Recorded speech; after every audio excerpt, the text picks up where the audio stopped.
Hello there, welcome to our channel Login Helps again. Hope you are doing fine. I'm back with another tutorial video, and today I'll be showing you how to log into your Konami account from your desktop. And now without further ado, let's dive right into the video.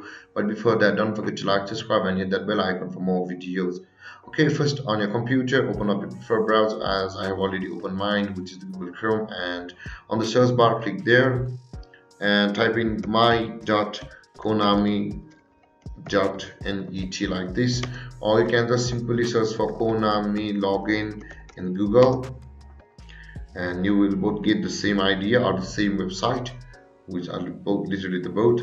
And if you want to log into Konami, you can see the login option over here, but if you want to register for the Konami, you can see the register option available over here. Now to log in, click over here and you need to enter your Konami ID or email address and your password, and you need to choose one of these characters for verifying yourself that you're a human and not a robot, and you can simply log in. And if you forgot your Konami ID or you forgot your password, you can reset it from over here by clicking either of these, and you can register also for the first time registers from over here. And there guys, this is how you log into your Konami account.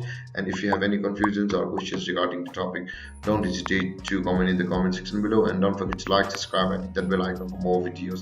Thank you for watching guys. Peace.